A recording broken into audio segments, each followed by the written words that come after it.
اللہ کے نام سے شروع جو نہایت مہربان رحمت والا ہے۔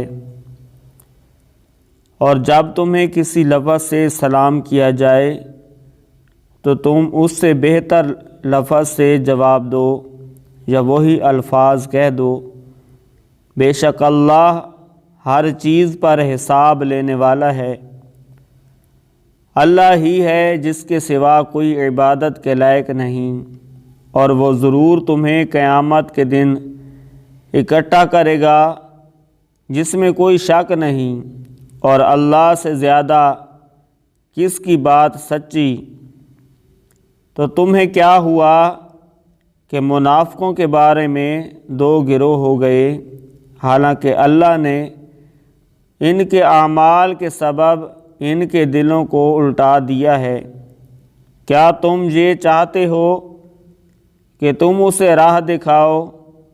جسے اللہ نے گمراہ کر دیا، اور جسے اللہ گمراہ کر دے تو ہرگز تو اس کے لیے ہدایت کا راستہ نہ پائے گا۔ وہ تو یہ چاہتے ہیں کہ جیسے وہ کافر ہوئے، کاش کہ تم بھی ویسے ہی کافر ہو جاؤ، پھر تم سب ایک جیسے ہو جاؤ۔ تو تم ان میں سے کسی کو اپنا دوست نہ بناؤ جب تک وہ اللہ کی راہ میں ہجرت نہ کریں، پھر اگر وہ منہ پھیریں تو انہیں پکڑو اور جہاں پاؤ قتل کرو، اور ان میں کسی کو نہ دوست بناؤ اور نہ ہی مددگار، مگر ان لوگوں کو قتل نہ کرو جو ایسی قوم سے ہوں تعلق رکھتے ہوں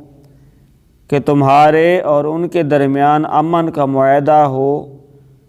یا تمہارے پاس اس حال میں آئیں کہ ان کے دل تم سے لڑائی کرنے سے تنگ آ چکے ہوں، یا تمہارے ساتھ مل کر اپنی قوم سے لڑیں، اور اللہ اگر چاہتا تو ضرور انہیں تم پر مسلط کر دیتا، تو وہ بے شک تم سے لڑتے۔ پھر اگر وہ تم سے دور رہیں اور نہ لڑیں اور تمہاری طرف صلح کا پیغام بھیجیں،